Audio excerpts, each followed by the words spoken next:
Hello and welcome to the live stream of Odds on Premier League Matchday 9. This round of English top flight football awaits us with many spectacular games, with most notably Man United and Liverpool at Old Trafford. My name is Danail and I'm honored to be hosting Odds on PL together with the one and only Tom Rennie. Stay tuned to learn what tips and predictions has Tom prepared for us, and I'm sure you'll be able to find value in most of them. Like the video, subscribe, and hit the notification bell. And by the way, massive thank you. We are already over the 3,000 subs mark. I think we reached it last night. So really, thank you all. So let's get on with the show.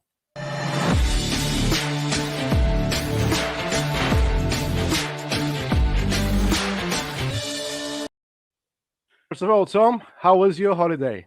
You said very nice, very nice. I spent 5 days in a caravan with 6 kids. So, delighted to be back at work. Couldn't imagine a better scenario to not rest yourself. Yes, the best way to rest now is to watch every available football match and pretend I'm at work. That's what I'm going to do for real rest. Yeah, and also I remember from last show you were singing along a song with Edu. And I've got prepared a song myself today. Here goes the money. Here goes the money. Shane McMahon, baby. Did that take a lot of preparation? Were you working on that for a long time? How long were rehearsals? Yeah, I was practicing in front of a mirror for like 30, 40 hours. Hey, I was impressed, man. I was impressed. You got my full attention. I liked it. I say more singing on these videos. That's how we get the viewers. I think we just lost a viewer. And Shubham says, hi.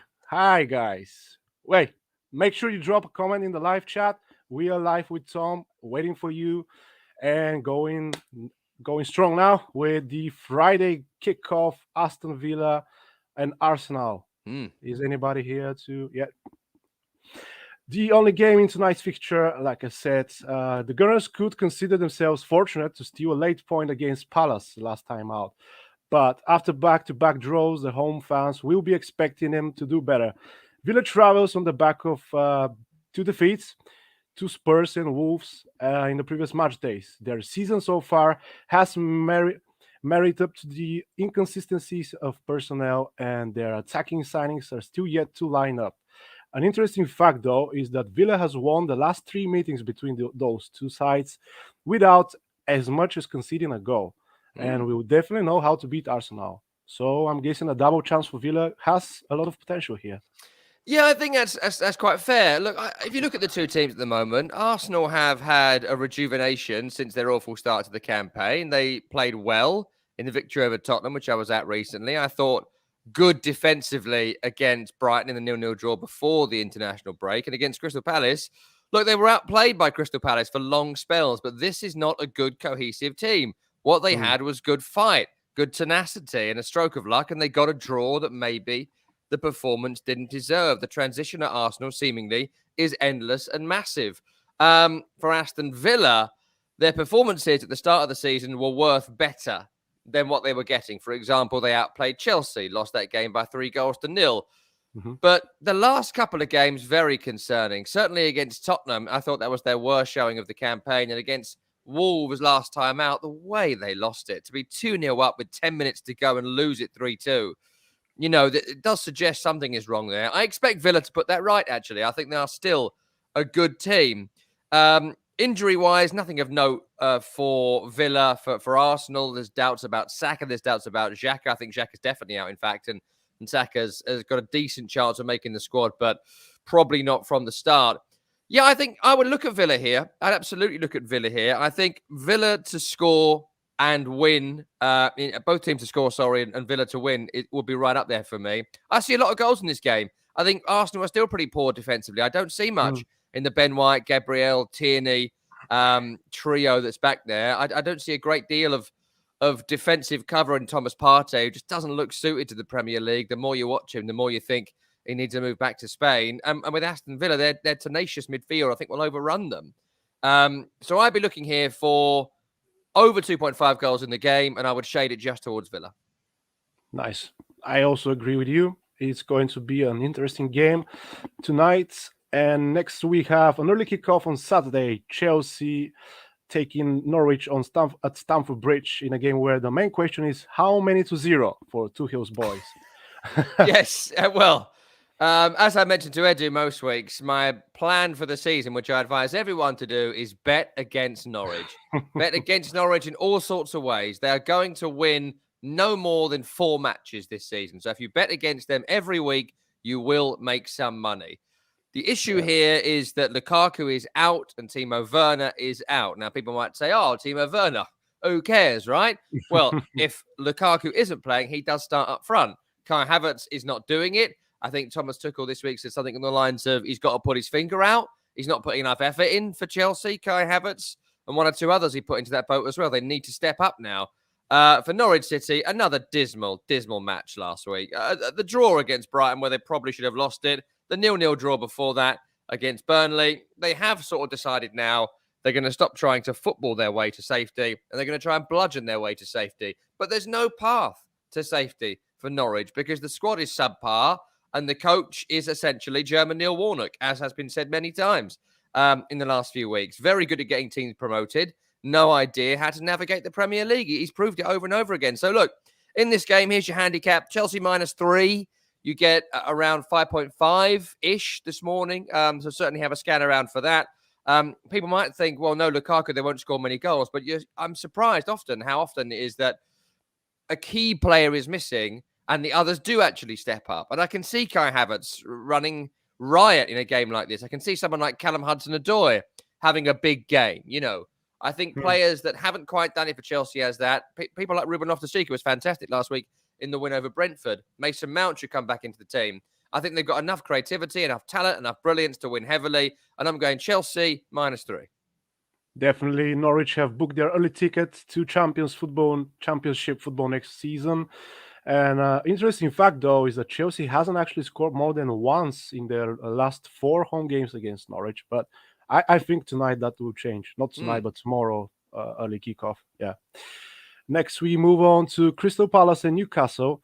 Newcastle came from behind to lead against Arsenal 2-1 on Monday night, only to concede injury time and settle for a point, which was their 3rd consecutive draw in the Premier League. Newcastle, meanwhile, lost Steve Bruce.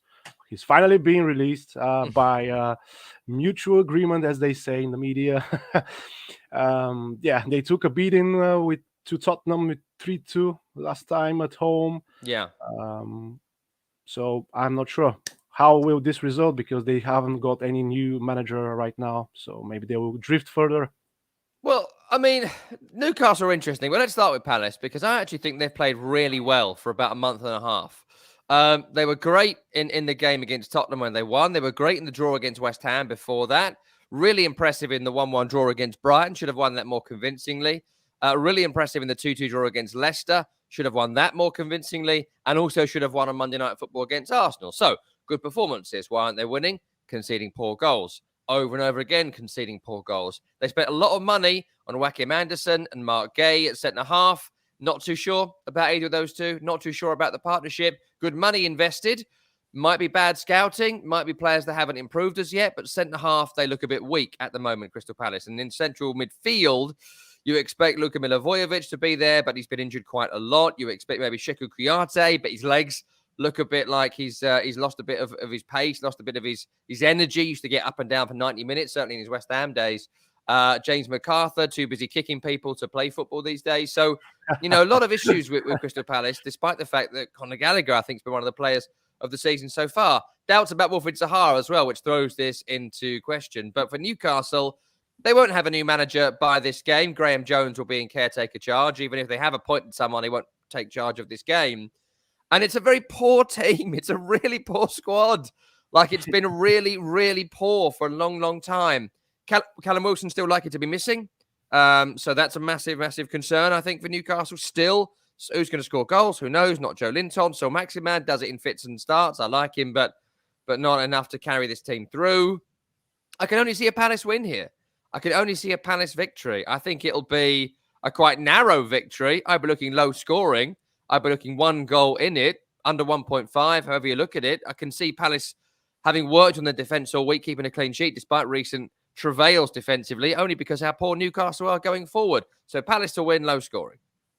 Yeah, it was very interesting to see the face of the new owner. The social media was flooding with memes Yeah. and people saying, "I only wanted to buy a Newcastle, not a Newcastle team." Yeah, Top banter. that That's was a top funny. dad banter. That is It was comedy funny, really. written by the middle-aged, middle-class dads of our audience. There you go. Okay, moving on to Everton and Watford. We saw Everton's perfect home record ending last Sunday as they fell to a 1-0 loss to West Ham. Hmm. However, the Toffees will be confident of a return to winning ways when they welcome Watford at Goodison Park. Claudio Ranieri endured a torrid afternoon in his first game back in the Premier League, managing as his Hornet side were dismantled 5-0 by Hmm. Liverpool. Watford have lost three of their of their four away league matches this season, and all, I see win for Everton here. Yeah, I do want to agree with that. I do, but I watched Everton last week against West Ham. I thought they were very poor across the game. That Damari Gray, Andros Townsend, Solomon Rondon trio, they've done all right, actually. Much better than any of us expected. But the reason they're playing for Everton, the reason we didn't expect much, is because those guys often will have, certainly in Townsend's case, a nice purple patch of form, then disappear for 3 years and then do it again. And I hope it doesn't happen because he seems like a great guy, Andros Townsend, and he's definitely talented, but I just don't see him being able to carry this team forward. Calvert-Lewin's still out, I'm told, but Richarlison should back. That'll make a massive difference. It will give him a real shot in the arm offensively. For Watford, Josh King returns, and that could be good because as much as he has detractors, Josh King, and certainly hasn't played well in 2.5 years consistently since he was up front with Callum Wilson at Bournemouth, but it gives them an actual striker. I'm not sure Emmanuel Dennis is going to be an actual Premier League striker. Who's going to make it work alongside or in a trio with Ismail Assar at Watford? Someone Mm. has to if they're going to stay up, but I don't see who it's going to be. And Sarr is not a central forward. The issue with this, and why it might be a game to be wary of, is that we learned nothing about Watford last week under Ranieri. Absolutely nothing. Changed the manager. Ranieri came in. Liverpool at home. Not a chance. They never had a chance. They might as well have not turned up. But they have had maybe 7 days training now with Claudio Ranieri, who himself has his detractors, but you don't work for the amount of clubs, for the amount of time he has without knowing a little something about organizing a team, right? So I do think he will be able to get this team organized to a degree. I don't know about this one. You know what? This is one I personally would avoid. If you're asking for a tip, and I'll tip Everton to win by a couple of goals, 2-0. But I still don't know about Watford. So Watford for 2 or 3 weeks are someone I might be looking to avoid a little bit. But go for Watford, but Everton to win by a couple of goals. Yeah, definitely a dangerous game to touch right now, as you mentioned. Ranieri will be looking to get this unit working together, especially defensively, and it could be an interesting game here, interesting end result. We move on to Leeds and Wolves. Leeds have only won one of their last 8 league games as they continue to struggle for consistency. Meanwhile, Wolves have won 3 on the bounce after last weekend's remarkable comeback of Aston Villa. Also, Wolves have won their last 3 and are unbeaten in their last 5 head-to-head meetings with Leeds. So should be confident on taking something from their trip to Elland Road. Really interesting to see the odds are almost dead even on this one. They fluctuate a bit, but they're all about 2.5, 2.8, and they keep going up and down, up and down.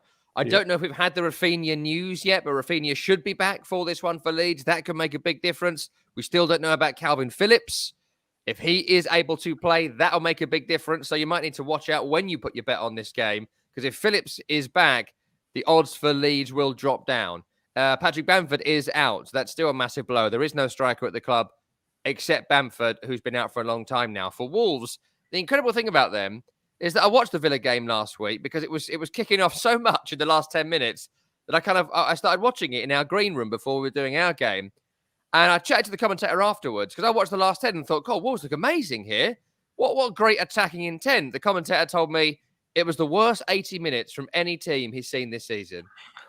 Just a dreadful performance. Couldn't even pass the ball 5 yards. He couldn't understand, and which is why football's such a magic thing. He couldn't understand how Wolves run it. And I watched the game back and I watched it and I thought, I agree. They did nothing. They offered nothing. They're defensively weak. Midfield looks slow. never look like scoring apart from give it to Traore and hope he can beat 5 people to score. And they score 3 of the most rubbish goals you're ever going to see. Couple of tap-ins and a deflected free kick and win it by 3 goals to 2. So I wouldn't be too enthused about Wolves as yet. However, if Phillips is missing, and at the moment, unless they tell me he's fit, I'll say he's missing. Bamford is missing. Even with Rafinha, I'd still be looking here for an away win because sometimes you just have the luck with you. And the luck can then breed confidence. The confidence breeds form. Wolves 4 wins in 5 somehow or other, despite the fact they've only scored 8 goals this season. I think Wolves can win, and I don't think Wolves will concede. Wolves have done well against Leeds the last couple of years in the Premier League as well. And so Wolverhampton Wanderers to win, and they keep a clean sheet. That's my tip. It's a very, very, courageous tip indeed. Someone in the comments suggests that draw is the at best here, but we should wait and see.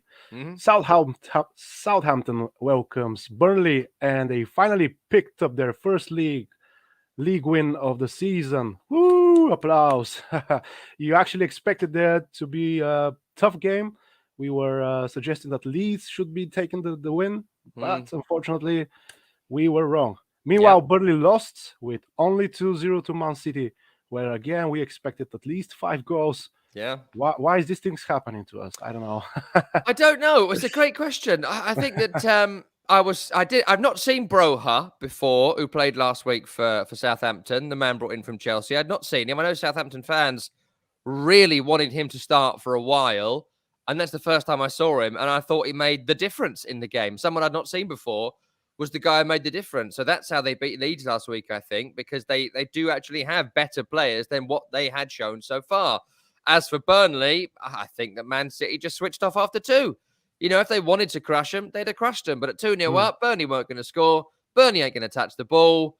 You know what? 2-0 is enough. Sometimes City do that. Sometimes they don't. And so, you know, that's the issue when you put on your Asian handicaps with Man City. It can go either way. But still, Burnley, without Ben Mee last week, should be back this week. Put on a decent, organised defensive performance. Still not sure how they're going to win a game this season, to be honest, Burnley. Southampton got their first last week. Burnley still wait for their first. I can only see a draw in this game. I can only see 2 very, very even teams. I mean, again, Broha could be the difference because he looks like he could be a real difference maker. Strong physically, tremendous finish last week, carries the ball forward, plays multiple positions. Something unexpected for Southampton, which they've not had for quite some time. For Burnley, I don't know who's going to score for them. I haven't got a clue who's going to score a goal for them. I like the look of Max Cornet, I really do, but I don't know whether they're the kind of team that are going to be able to get him the ball, support him to do a bit of magic, or whether it's going to be a case of get him the ball and hope he can do it all on his own. So in this game, I'd be looking low scoring, and I might be looking double chance Southampton, but there's not a great deal of money in that. Edge Southampton maybe, but low scoring draw, 1-1. That kind of scoreline for me. Yeah, or probably just avoid altogether. Yeah. Wasting your money here. And speaking of Man City and trashing, they did that over Champions League in midweek with 5-1 to Club Brugge. Pep Guardiola's side are unbeaten now in 7 league matches since their opening day, defeated Tottenham and have kept a clean sheet in 6 of those. Meanwhile, Brighton are having also a fantastic campaign so far, and they're 4th in the current standings, unbeaten in their last 6 matches, and have kept clean sheets in 4 of those. They have actually drawn each of their last 3 head-to-heads. Last 3 and head into Sunday game with successive 0-0 draws. Yeah. But they're good at the back. They're very good at the back, Brighton. You know, we've said this for a long, long time about Brighton, that Graham Potter is a manager who for some reason has got this reputation of, God, they play good football, don't they? And I'm not here saying they don't play good football, but that isn't what Brighton are built on. They're built on a brilliant defence. There's a reason Arsenal thought Ben White was worth £50 million, and that's because he'd played for Graham Potter, who knew how to use him and how to play him. There's a chance in this game, I believe, that Webster might return to that defensive trio alongside Dunk, Duffy, maybe even Dan Burn drops out for him. That would make a massive, massive difference. But, you know, last week against Norwich, Josh Sargent had an open goal and still couldn't score. So that was a let-off. You know, they were never going to score Norwich, but still another clean sheet for Brighton. Again, offensively is where their big issue is going to be. If they get a chance, they've got to score it, Brighton. They've got to be clinical, and at times they have been this season, and that's why they are where they are. Unbeaten in 5, but 3 draws in a row. Certainly should have won against Norwich. Certainly should have won against Arsenal the game before that. For Man City, look, the issue is here. Any other team going to Brighton this weekend, and I'd fancy Brighton. Literally any other team. But this is Man City. And if you're a gambler, you don't bet against Man City. Man City are going to win 30, 32 games this season, right? So I won't bet against them, even though I want to say how good I think Brighton are. And they've got a chance because Ferran Torres is out, so there is no striker. That ongoing issue continues. But I'd still fancy Manchester City, and I'd still fancy them to win without conceding. I wouldn't go Asian handicap here, but I'd certainly look 1.5 and above. Interesting. I think last season, actually, Brighton won this fixture with 3-2. So, yeah, maybe staying away from the outright markets and betting on goals could be, something to look at. So we got Sunday, Brentford and Leicester City. Brentford were unfortunate not to get at least a point at home to Chelsea last weekend, only denied by an informed Mendy. The newly promoted side have now given Arsenal, Liverpool, and Chelsea hell this season, and Leicester would be here for another tough contest. On the other side, the visitors have conceded 5 goals across their last 2 games, but have managed to win both by scoring 8 themselves, missing both Tielemans and Ndidi. I hope I'm saying it correctly. Would be a big loss for the inconsistent Leicester side. So Brentford can cause trouble here. Definitely. Yeah, I mean, they can. I think that's a good way of putting it. Brentford can cause trouble. They're causing trouble for everybody. They are the Stoke City of the Premier League currently. They get up you, they get about you, they trouble you physically. They've got some good football players, sure, but they don't play good football in terms of like tiki-taka or something like that. They knock it long, they knock it down, they win the second ball, and they go for the jugular at all times. And that's what they do. And it's worked out very, very well. I mean, got West Ham a couple of weeks ago, should have got Chelsea last week, nearly got a win against Liverpool, won at Wolves. They just are able, Arsenal famously, they just have an ability to get under the skin of the opponent. And at the moment, the Premier League isn't quite ready for them. I think the Premier League will adapt as they did with Stoke City. They will learn how to cope with these very physical tactics. And Brentford might need to develop a bit, but that's what Brentford do. So I expect them to do that. But they keep trying long throws, but they haven't got a player who can do a long throw. Ethan Pinnock and Matthias Jorgensen are not Rory Delap, and they're trying to find the near post with long throws, which ain't happening. And that's why they didn't beat Chelsea last week, because they didn't have another way of attacking that could break Chelsea down. Plus, of course, you mentioned it, Mendy was fantastic. But, all credit to Brentford for what they've done in the Premier League this season. For Leicester, had to do something. There was a real crisis of confidence going on for Leicester City, and they've decided to get on the front foot.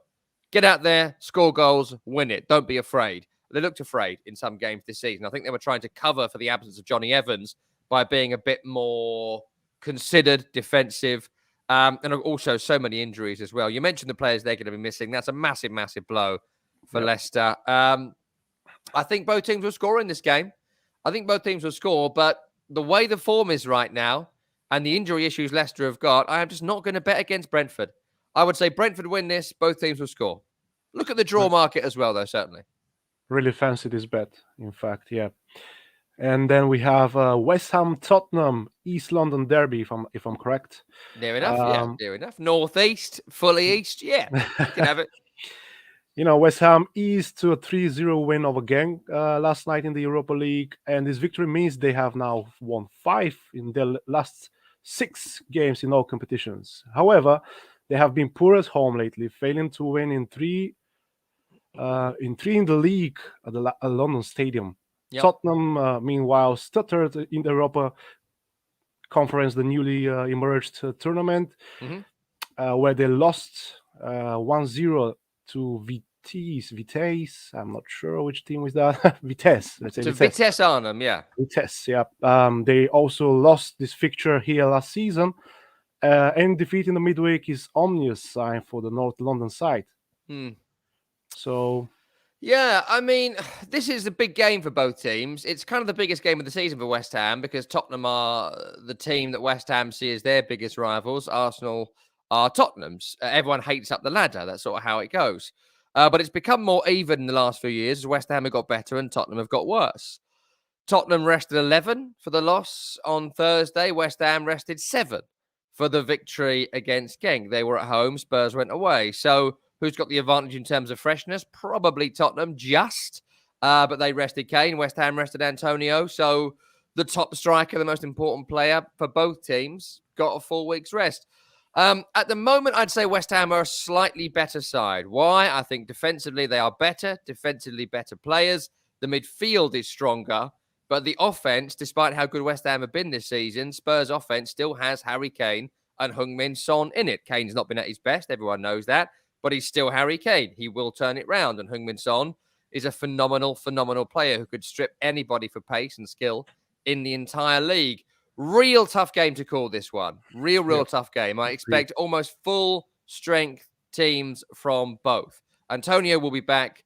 Soufal's a doubt, but Ben Johnson's done well at right back for West Ham. Bowen limped off on Thursday, but he should be fit for this one. And I expect all the Spurs big names to be back. This looks to me like a draw. It looks to me like a high-scoring draw. Draw and both teams score. Draw and over 3.5. I'd also be looking at West Ham to open the scoring in this game. So never go at actual scores. You know, for fun, maybe put £1 on it, $1, whatever. But never put real money on actual scores. But this game screams 2-2 to me. It screams 2-2. It screams 3-3. It screams entertaining, thrilling, high-scoring draw. And if you can double that up with Antonio and Kane to score, I'd recommend you do that too. Yeah, if it walks like a draw, if it talks like a draw, it must be a draw. Yes. And now, the highlight of Matchday 9, play the invisible drums. One of the fiercest and most eagerly awaited Northwest derby between bitter rivals Man United and Liverpool at Old Trafford. Man United will be high on confidence after coming from behind yet again on the Champions League day, this time beating Atalanta with 3-2 after trailing 2 down. However, there were still major question marks over the performance, particularly in the first half against Atalanta side, which was missing several key players. The Red Devils did create a lot of chances, though, which is a good sign, and the players show that they are still fighting for the manager. But Jurgen Klopp is probably very happy at the back right now because his team is flying with Mo Salah scoring goals for fun. I'm pretty sure they will exploit every weakness possible in Sunday evening. Yeah, tough game. Always a tough game, this one, because they both always lift their game significantly because it is such a massive match between the two most successful clubs in the history of British football. You know, they are rivals going back 100 years. I always think of this, as many do, as the kind of classico of English football, despite the fact that whenever Man United are good, Liverpool seem to be rubbish. And when Liverpool are good, Man United seem to be rubbish. This is about as close as they've ever been, but I would still suggest that Liverpool shade it in almost every department, from manager to striker and everyone in between. Let's look at the two teams. Man United have played reasonably poorly of late, even when they've got victories. I don't think anyone's been particularly impressed by their performances. When they beat West Ham, shouldn't have won that game, but got a bit lucky in the end. Last 3 league games, poor against Aston Villa, poor against Everton, diabolical at times against Leicester last week, certainly in the latter exchanges. Doubts as well over Varane. Fred is a doubt, and Bruno Fernandes, I read this morning, is a doubt for this game as well. So they have their issues, Manchester United. And also Maguire looks like he's rushed back. He's a player that needs 5-6 games to get back to his best. I don't think he came back fully fit anyway. So that's a massive concern for Manchester United. And it'll be Lindelof Maguire again this weekend. You know, and there's so many issues with them. You know, we haven't got the time to go through them all, but, you know, Wan-Bissaka's a good defender, but can't attack. Luke Shaw's a good attacker, but he's not particularly a great defender. What is the right balance and blend in midfield? If he's fit, is it Fred and McTominay as a base, or is it Fred and Matic, or do you drop Pogba in? And where does Fernandes play? Where does Ronaldo play? What was the point of signing Jadon Sancho? You know, there's so many question marks over them, and I don't have the answers. No one does. The world is discussing this, and they haven't got the answers. As for Liverpool, the front three look spectacular. Whatever trio they put out there, and I think it's going to be the classic trio this weekend of Mane, Salah, Firmino. They all look like they're in fantastic form. Jota is finally doing the role he was kind of brought in for, which was bear the heavy load with that trio as opposed to come in and be the new striker. He had to do it for a while because Firmino was in poor form, but he stopped now, Firmino, from being that kind of like, does he score goals? Hat-trick against Watford. Yeah, it was Watford, but scored a hat-trick nonetheless. That question goes on the back burner for a while. Defensively looks strong. The midfield, there's still question marks. Thiago still out, as is Curtis Jones and Harvey Elliott we know about, so they can't make many changes there. I think they do and will miss Wijnaldum moving forward. But in this game, I can only see Liverpool coming out with a victory because they have Mo Salah. And he is, and everyone keeps saying best player in the world. I hate saying best player in the world because I can't name 10 players in the Argentinian top flight. Maybe there are players there that are better than this one. I don't know. I can tell you he's the best player I've seen playing football in Europe this season. Without question, the best player in the Premier League this season. And I think that him up against that Man United backline, I think he'll be the difference between these two. So double up, Liverpool win and Salah to score. I did see one this morning, which was Salah scores first and Liverpool win 3-1, which was 70-1 on one of our partner sites this morning. So certainly look out for that sort of bet. But Salah and Liverpool to win as a double is what I'd be looking at. I don't think Man United will score in this game, which might be a bit controversial, but I don't think this Man United attack have what it takes to break down that Liverpool defence, Ronaldo or no Ronaldo. I don't know how they do it. And so I would be looking at Liverpool to win without conceding, Liverpool win and Salah to score. Those are my doubles. For me, no chance for Man United this weekend. Very interesting indeed. For me, it's a bit worrying that now Liverpool has sustained their unbeaten run to a record 21 matches. And, this could be a little bit pressure for the players or maybe even a confidence boost. It's always tough when you have this sort of achievements, before a big game. But we should wait and see. Tom, it's time for your ACCA now. What have you got? Yeah, I've gone for a 3. I'm losing confidence in my ACCAs because the games are getting a little bit more difficult to call. I think that later in the season we'll get a bit more adventurous. But for the moment, just gone 3. 2 are obvious. Chelsea will win against Norwich. Always bet against Norwich. Man City will win against Brighton. But I'll also throw Wolverhampton Wanderers in there, which makes it spicy, pushes it up to 5. Wolves will win at Leeds. That's my trio. Good one, yeah.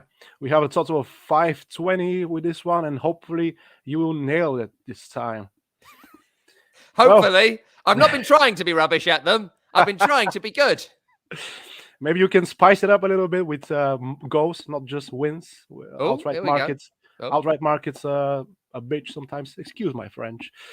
So having a little bit of this, a little bit of that could be better. I really enjoy bet builders. I'm not sure if you fancy them.